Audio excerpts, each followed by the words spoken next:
design practices for composite structures. Are you able to see this composite practice? Yes, sir. Okay. So what it says is, try to employ balance and symmetry whenever possible.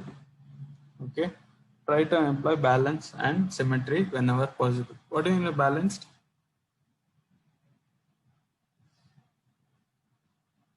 What do you mean by balanced?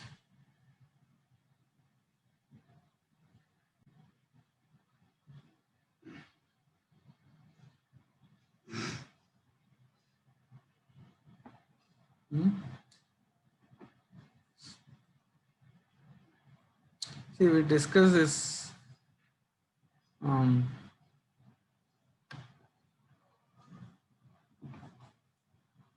So here, what a balanced laminate means is, for every ply at theta orientation, there is another ply at minus theta orientation somewhere in the laminate. So this is what balanced laminate means.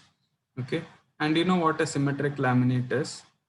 So try to employ balance and symmetry whenever possible. Minimizes the value of beam matrix, avoiding bending, coupling, warping, and twisting effects. Avoid stacking too many plies all at one angle. Okay, we should not have too many plies all at one angle. So this will have an effect of delamination, that is separating of the fiber layers, and also residual stresses will get induced, more likely if not avoided. And then add fabric ply to inner or outer layer. Fabric ply can absorb more impact damage as well as minimize drilling breakout for holes. Fabric ply is nothing but the weaved cloth type. Okay, so it is both, it can have both 0 and 90 degrees. Add plus or minus 45 degree plies with at least one pair on laminate extremes, except for specific designs where bending loads require. Okay, so if you have this plus or minus plus minus 45 degree with at least one pair on the laminate extremes, so it's good to have this because it increases the buckling resistance for thin laminates as well as better damage tolerance. Use larger fraction of plus or minus plies in shear regions wherever the shear loads are going to be applied. So better to have larger fraction of these plus or minus plies in shear regions. Okay, so this becomes very important. Instead of 0 and 90, use more of other angles like plus 45, minus 45, so on. Okay. 0 degree, 90 degree, plus or minus 45 degree laminate with minimum of one layer in each direction. So 0 degree layers for longitudinal loads, it's more suitable. 90 degree layers for transverse loads, plus or minus 45 degree layers for shear loads. Okay, makes it quasi-isotropic. I've not told you what is quasi-isotropic, but understand that 0 for longitudinal loads, 90 degree for transverse loads, plus or minus 45 layers for shear loads. Always have a plus 45 and minus 45 in contact with each other so that it minimizes the interlaminar shear. So there is no shearing of the fiber layers. So to avoid that, have a plus 45 and minus 45 in contact with each other. So if you are using a plus 45, also use a minus 45 and so on. Okay, 45 degree layers are added in pairs. That is what we discussed.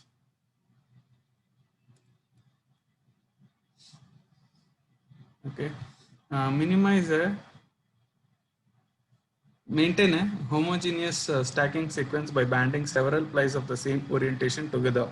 So if you want to have more plies of 0 degree, have it as one set. So you can have multiple layers of the same angle at all at once, so that its strength is increased. Okay, minimize fiber orientation angle between adjacent plies. What do you mean by this? Minimize fiber orientation angle between adjacent plies. Suppose you want to use a 0 degree ply and then a 90 degree ply.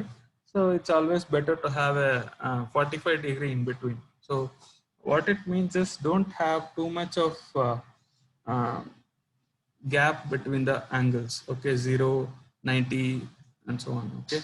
So minimize the fiber orientation.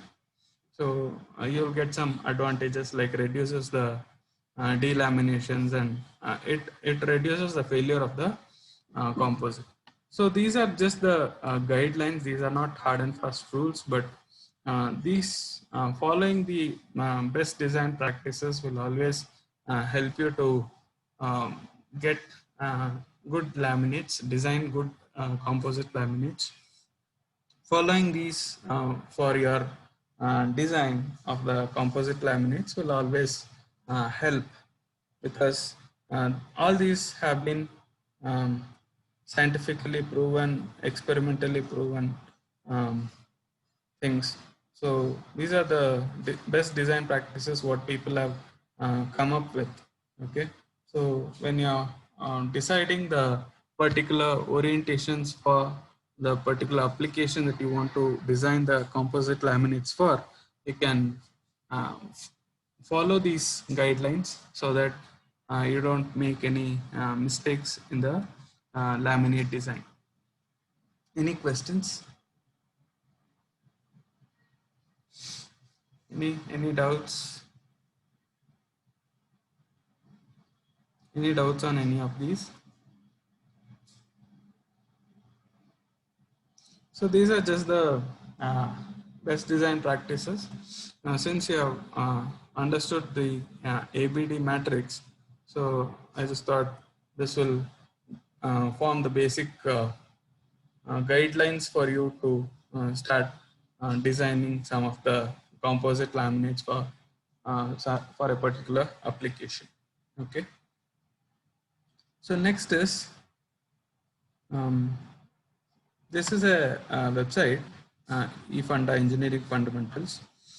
So where you can calculate, this calculator constructs the ABD matrices of a laminated fiber reinforced composite. So all you need to do is, this is like a calculator where you can get the AB and D matrix directly. So I'll teach you how to find ABD matrix, but for now let's use this calculator. Okay. Suppose um, so here you give the fiber angles and say whether it is total, whether this is all the angles that you want to mention, or you want to have a symmetric of this. Okay, so that is what T and S means. I'll keep it in T. So um, it has already given some 0, 60, minus 30, 30, minus 60 and 0. So what I'll do is we'll just see this, what happens to the ABD matrix. Is it symmetric? No, sir. Sir. No, sir. No, it's not symmetric. Okay, I put total here. So this is what it is, and it's not symmetric. So if it's not symmetric, then B matrix should not be 0. Okay. What about A matrix? What do you think?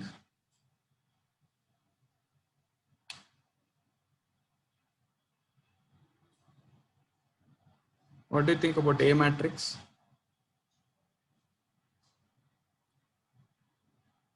Any idea? What does A matrix say? A matrix, the conditions are A16 and A26 should be equal to 0. yeah. For that, what you should have, all layers should be 0, or you should use a cross ply laminate, or for every layer with theta orientation, we have another layer with minus theta orientation. So here you have 60, okay? You have a minus 60 here. You have a minus 30 and plus 30. Okay. So does it meet the requirement for the A16 and A26 be equal to 0? Yes, sir. Yes, sir. Okay, let's check that. Okay, so this has some, just that we have not looked at how to calculate the ABD matrix and using this. In the next class, probably I'll teach you how to calculate ABD matrix as well. Now it is asking number of laminar types.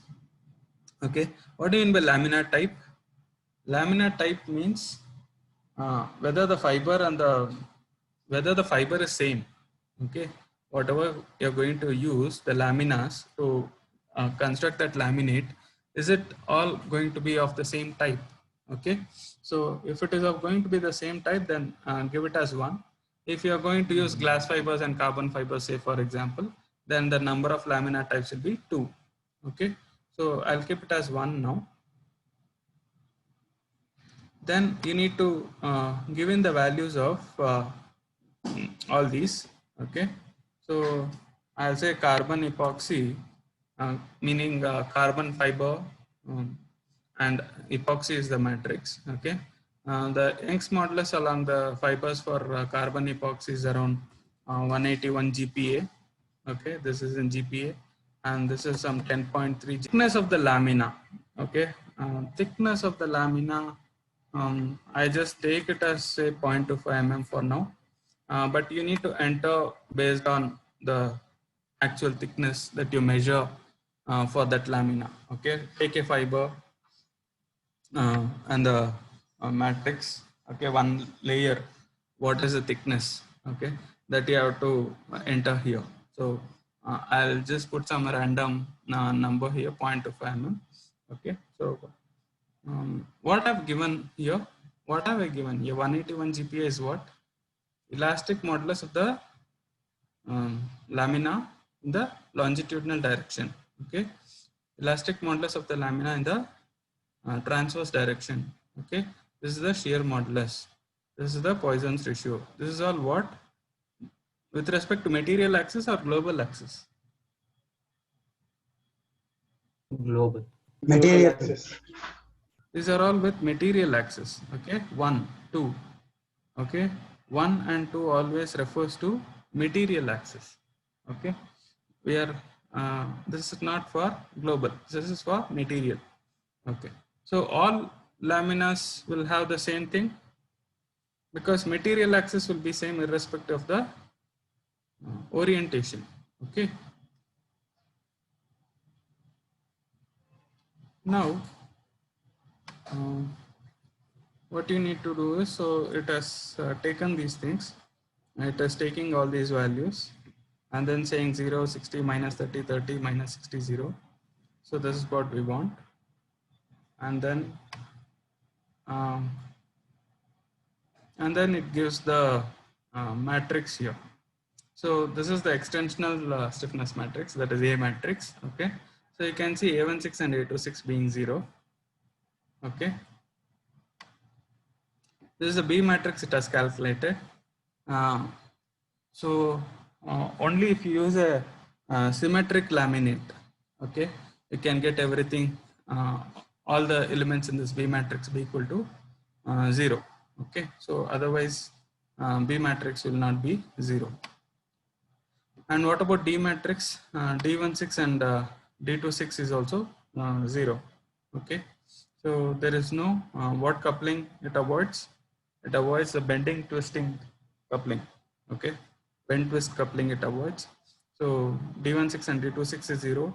So what kind of coupling will you be able to see in this laminate? If you prepare this laminate, what is the kind of coupling that you will see?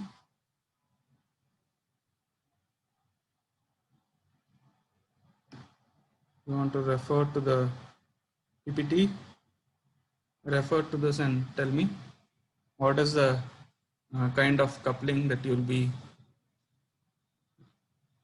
facing. Yes, anyone?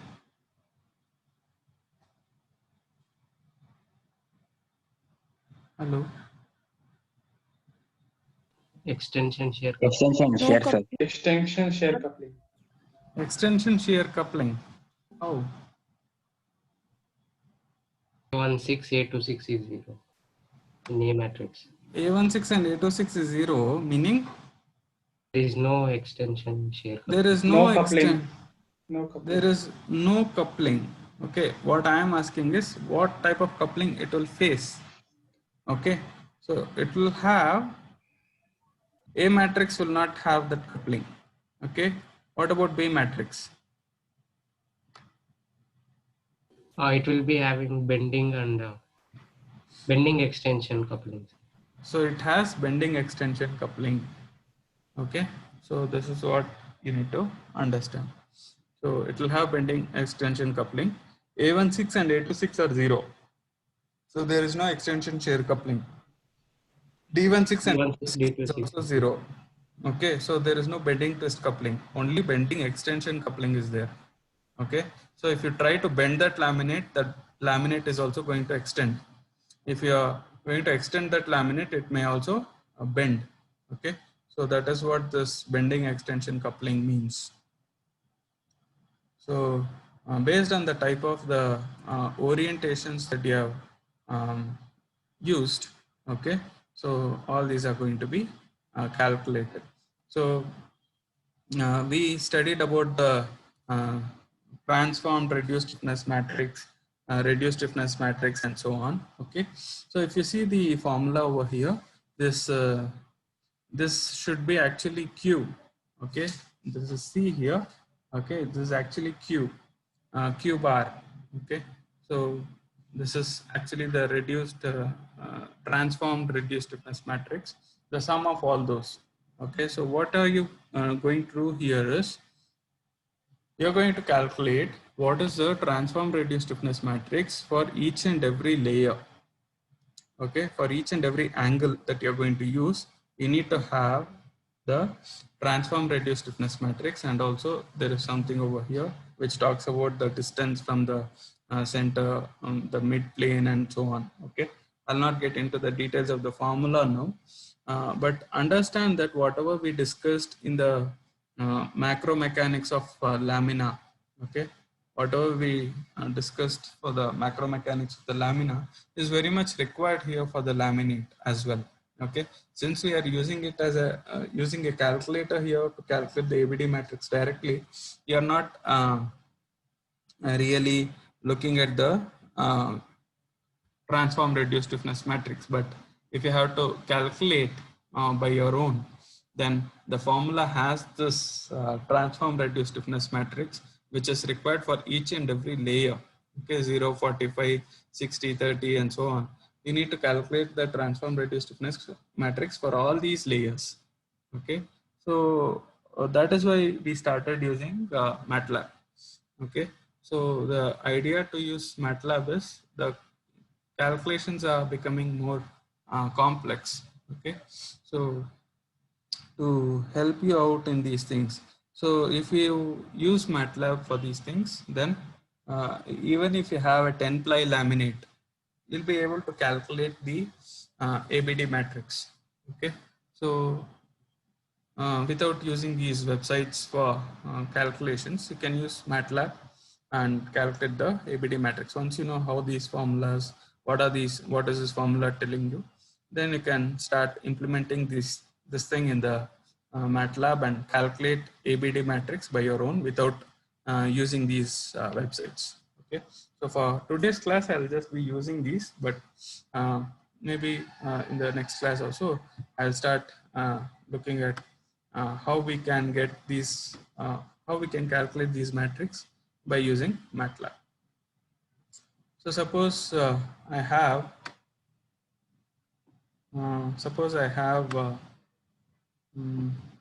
0, 90, 0, 90, and then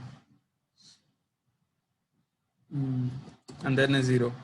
Okay, so this is the matrix I want to understand the ABD matrix for. This is the laminates orientations.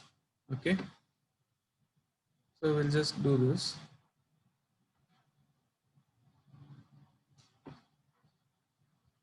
So I'll be using the same values for these things. So 7.7, this is 0.28. I'll just use as 0.25 mm. Okay.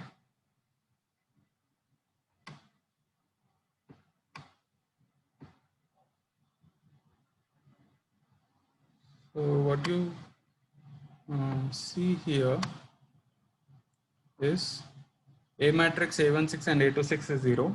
Okay. B matrix is 0. D matrix D16 and D26 is 0. Okay. So the kind of laminate we used was, is this symmetric? 0, 90, 0, 90, 0. Yes, sir. It is symmetric, sir. It is symmetric. Okay. So B matrix is 0. Okay. B matrix is 0. B matrix is 0. See, all elements of B matrix are 0. Okay. So whenever you use a symmetric laminate, B matrix will become 0. Okay. And why A16 and A26 as 0 here? Because you have used a cross ply laminate. Okay. So all layers should be 0 or use a cross ply laminate. Okay. So what is a cross ply laminate definition?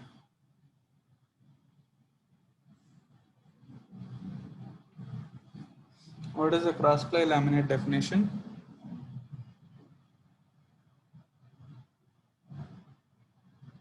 Yes.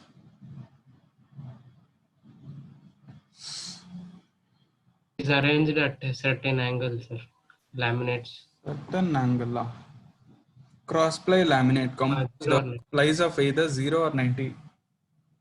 Okay. Cross ply means use 0 and 90. Okay. 0 and 90 only you should use. You should not use any other angles. Okay. No other ply orientations. Okay. You should not use 45 degree, 60 degree or 30 degree. Only 0 and 90. In that combinations you develop a laminate, then that is called as a cross ply laminate. Okay. So if you are using a cross ply laminate, then A16 and A26 will be equal to 0. Okay. So since this matrix was also symmetric, the B matrix is 0. And also with the D matrix, what we discussed was D matrix, the condition for D16 and D26 to be equal to 0 was layers with 0 degree or cross ply. Okay. So this cross ply thing is there for A matrix and as well as D matrix. Okay. So if you use a cross ply, then the problem of the coupling in the D matrix is 0. Okay. So D matrix coupling is not there, B matrix coupling is not there, A matrix also coupling is not there. So if we use such a laminate, it will behave like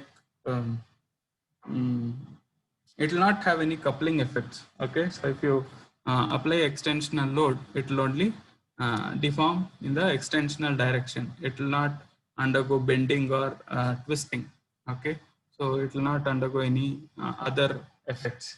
So that is what it means. When you avoid all the coupling effects, then this is what it is like.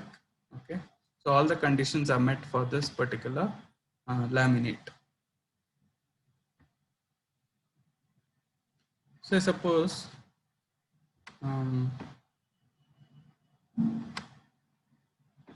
you have here the minus 60 and here you have the plus 30. Okay, 0, 60, minus 30, minus 60, minus 60, 30 and 0. Okay, so this is the combination I'm using now. Let's check for this what it is.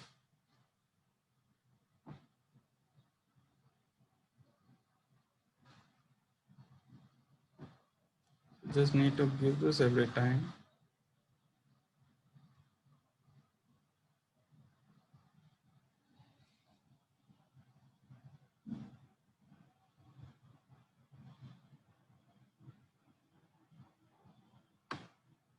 So here,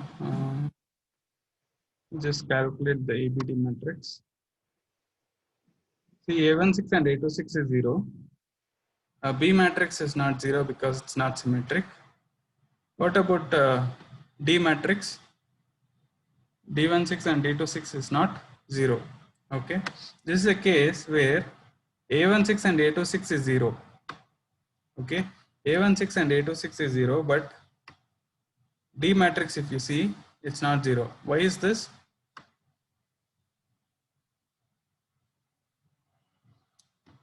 See the laminate here. Okay, why is A matrix A16 and A26 0?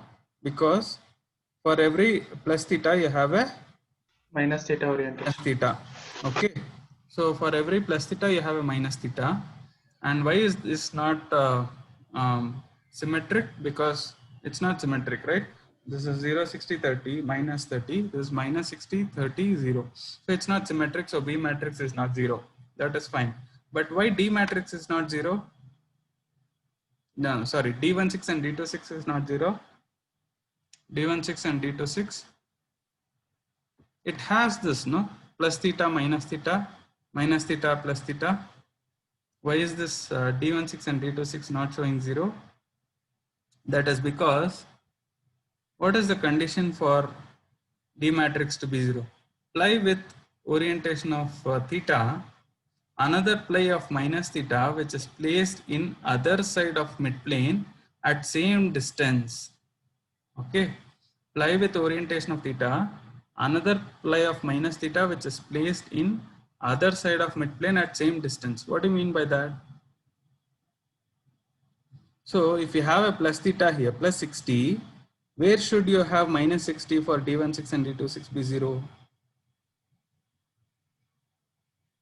Which is the midplane here? Where is the midplane?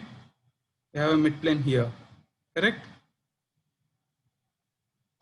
This is the midplane.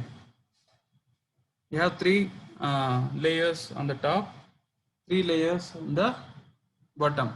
So this is the midplane in between. Okay. So when you have plus 60 here, you should have a minus 60 at the same distance from the midplane. Okay.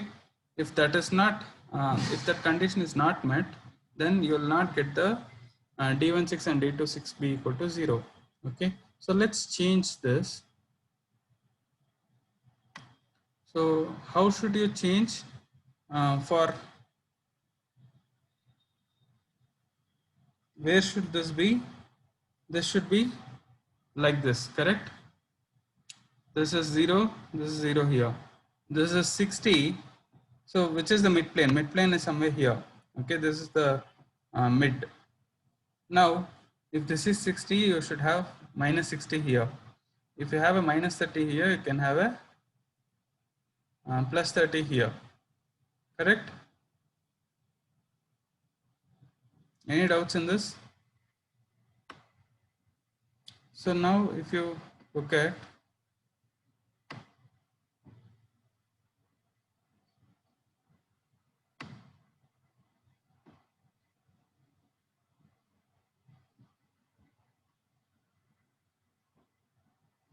so shear modulus Poisson's ratio, this is always the, this is asking for the major Poisson's ratio.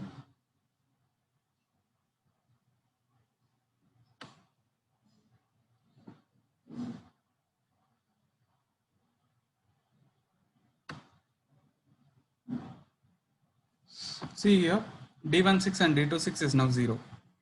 Okay, why is this 0? Because you have a plus 60 and minus 60 at the same distance from the midplane. This is the midplane. Okay, at the same distance you have this. Okay, you have a plus 30 and minus 30 at the same distance from the midplane. Okay, so the midplane,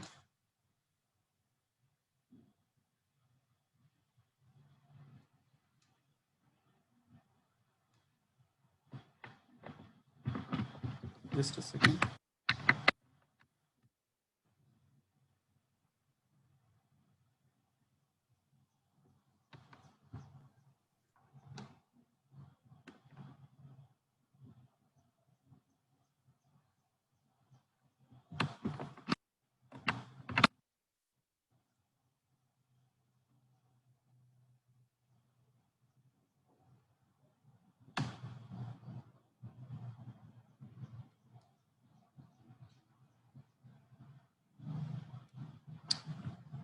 Okay, so this is the midplane over here.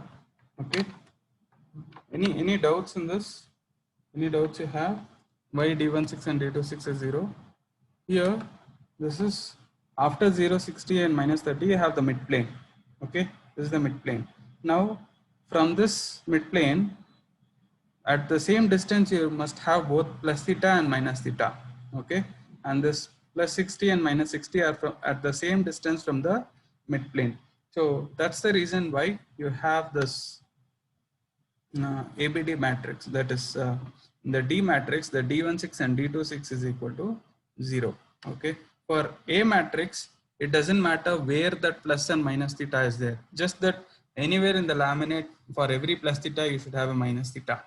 Okay, so only then the A16 and A26 will be equal to 0. But for the D matrix, in the D matrix, for D16 and D26 to be equal to 0, the distance from the midplane matters for the plus theta and minus theta. Okay, so that is important. And only when you have a symmetric laminate, this B matrix will be 0. Otherwise, this B matrix will not be 0. Okay, so how many of you have tried doing some of the transform compliance, transform reduce stiffness in the MATLAB? Any issues, any difficulties you're finding? No problems yet, sir. Okay, so you are able to calculate all the things, whatever has been taught in MATLAB so far.